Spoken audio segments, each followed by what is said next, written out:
This is a Minute with Marty with another great topic for today. And the topic is, what is all the talk about a weight loss shot? And to discuss this, we got with us again, Dr. Crystal Maxwell with Light Family Wellness here to discuss this particular topic. Dr. Maxwell, it's good to have you today. Thank you for having me. Glad to be here. You know, this is everybody wants the magic pill. In this case, the magic shot. There are options out there. What are they? So in terms of the weight loss shot, the big class of what everybody's talking about and raving about is the GLP-1 agonist, glucagon-like peptide 1 agonist. Big word, but it has a big impact. So that's the most popular drugs that are out there that are in that class. A lot of people are familiar or heard of Adipex or phentermine or Contrave. Those are some of the older ones that have been out on the market, but the GLP-1 agonist definitely has been a game changer in the amount of weight that people have been able to lose with these injectables. And then, of course, the ease of only having to do an injection once a week has been a big benefit. And so GLP-1 agonists work in the gut, which is where a lot of our digestion and the hormones that help us to think about whether we're full or not, those satiety hormones, all of that magic starts is processed through the gut. And so that's where these GLP-1 agonists work to help mimic glucagon so that it triggers an insulin response and blocks glucagon, which causes the release of further glucose coming from the body, blocks that process so that can help to further improve the way that your food is being digested and can promote more weight loss for you. So correct me if I'm wrong. These were originally made for diabetes, and the side effect is weight loss. So yes, so originally when these medicines came on board, it was around 2005 was the first 2005 was when the first one came onto the market. And it was designed for diabetics to help improve their glucose and hemoglobin A1C. And so as they were studying how this improvement of the way that insulin works, they started noticing that people who were taking these medications were also beginning to lose weight.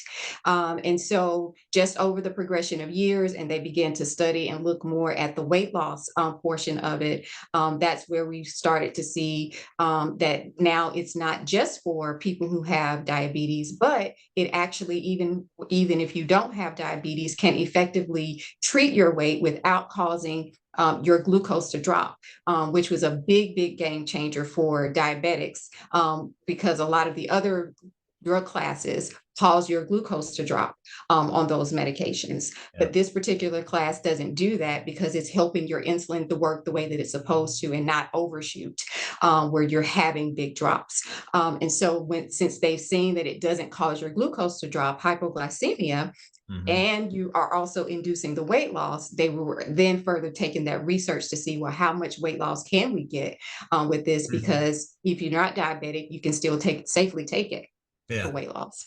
So I noticed, because on the insurance side, we get these questions, but I really noticed that when it started, when they do the commercials about Ozempic, it'd say, and they'll say, it may cause weight loss, and then ding, ding, ding, because, we start doing commercials with prescription drugs now, everybody becomes a pharmacist now, everybody, when they watch TV, I want that. So that was, I'm sure, in the marketing piece, it was to diabetics, but it's also to a target of people needing and wanting to lose weight. So now that's what triggered, the discussions that go on with this today.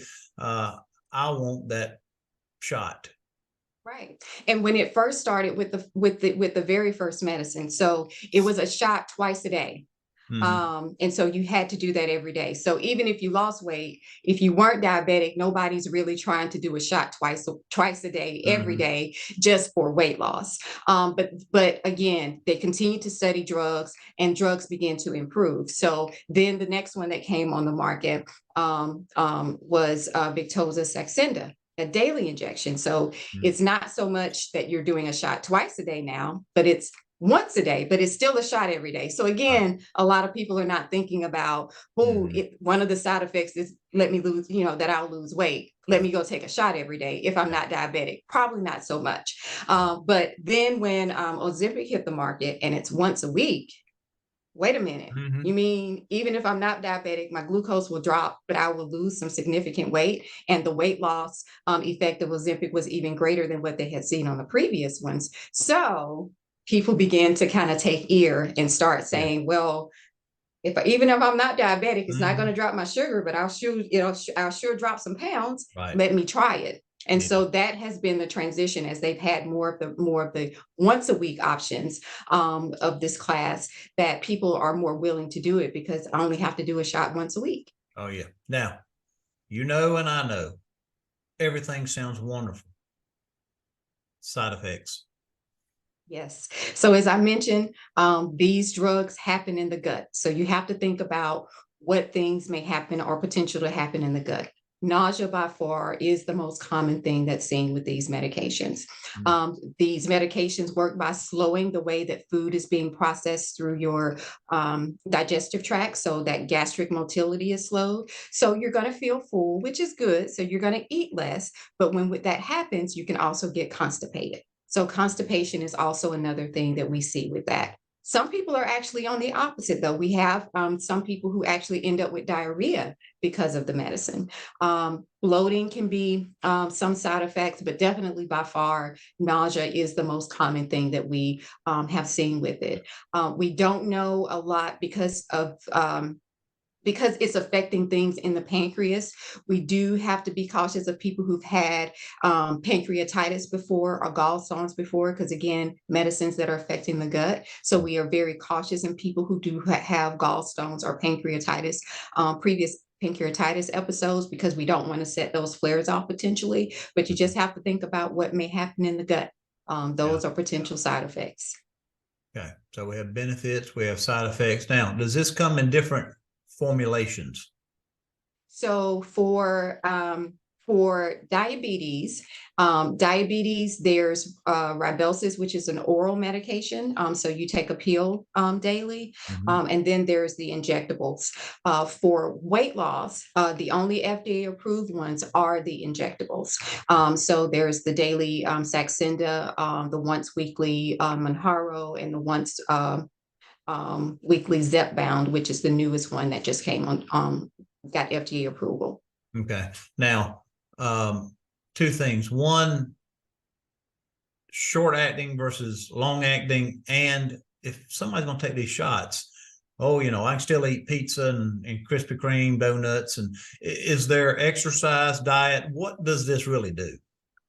So again, the medicines are helping to curb your appetite, helping to improve the way that insulin is working in your body as part of that digestive process.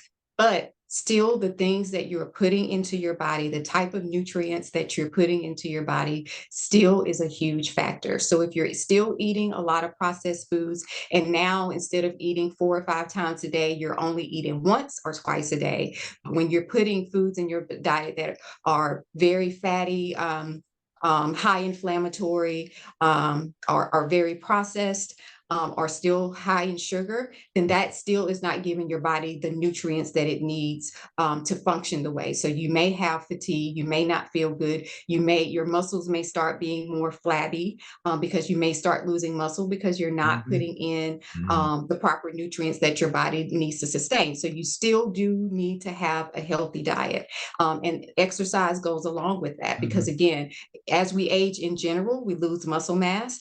And as you lose weight, people will end up starting to lose some muscle mass. So you still want to do your resistance strength training to make sure that you're building your muscle, and then cardiovascular aerobic exercise, because you do want to work your heart and not continue with a sedentary lifestyle, because that still will increase risk of cardiovascular events. You just made half the population sad because, why I gotta watch my food. It's no magic shot. I mean, come on, I should be able to do what I want to do and pop a pill or take a shot. And now you tell me I can't do that. But we do have to stay in front of our doctor with a plan and watch this, if that's the road to go. Absolutely. I mean, I have seen some people that have reached their weight loss goal talking about, 40, 50 pounds, and they look and they feel better, but their metabolic numbers are still not there. Their triglycerides may still be elevated. Their HDL, that healthy cholesterol, still may be low. They still may have blood pressure that may be elevated, or insulin levels that have improved, but they're still high. And so if your body is still metabolically not healthy, despite that you've lost weight, you still have room to grow and improve, because otherwise you will have lost 40, 50 pounds and you're looking great in your clothes, but you still are at risk of having a stroke or heart attack. Which then sets you back. So it's very important to maintain good monitoring with your physician and talking about the things that you're doing daily, so that they can give you that good nutritional and exercise advice as well. Well, so I can't eat everything I want. I need to talk with my doctor. I need to exercise. I need to take a shot. Now, taking the shot, do you come up with a goal of what that weight loss is and then stop? And what happens when you stop taking the shot? So that the goal and the plan will depend on what you and your doctor have talked about that's important for you. And it's very important to do these medicines on an individualized basis, because one person is very different from another. So, and what I found is that what their goal number is that they want to see on the scale ends up looking very different once we kind of start working with you, because there's not one set number. If we could say that losing 50 pounds is just going to give you that golden bill of health, by all means, we would do that. But unfortunately, that is not the case. So you do need to continue monitoring to make sure that what your goals are important and make sense for what your body and your numbers are telling us. And you do want to make sure that you're talking to your doctor about when you have reached that goal that the both of you have set, that things are good, your metabolic numbers look good, your weight is good, and that weaning back process. I generally don't recommend anyone stop it cold turkey, because again, we're talking about something chronic. There's not a cure-all be-all for weight management, insulin resistance issues. So I generally will wean people back to lower doses to get them used to not having as much medicine on their system, so that they don't hear the cravings noise quite as much as if you stopped it cold turkey. And again, if you haven't learned those good nutritional habits along the process, when you're decreasing medicine and you're still eating the same stuff that is heavily processed, you're going to gain a lot more weight back. So that's why it's very important to begin that transition while you're on the medicine, because unfortunately, as we've seen, a lot of these medicines ended up being on back order. And so abruptly, a lot of people were without it and they were back with where they started. But for those who have really good nutritional support and exercise support, you can help to minimize some of that bounce back. Now you said it and I just lost the thought. You said you call craving, what do you call it in head? Craving thoughts, craving something. I have those. I have those in my, yeah. Yes. I get those too. So, Yes. you got to watch that stuff. Now, before I forget, this is not cheap. A lot of times for weight loss, it's not covered on your insurance. So it's expensive. So, it's got to be, if you can't lose weight by dieting and exercising and you need something like this, just you have to understand that and be aware that it's not $10 a month. Yes, it's definitely an investment. It is a well worth investment when you're working with the right doctor who's going to guide you on making those nutritional changes along the way. But again, when we look at, the cost of hospitalization from having a stroke or having a heart attack, the loss of quality of life of not being, getting to your golden years and you can't enjoy the grandkids or traveling, the investment is worth it early on.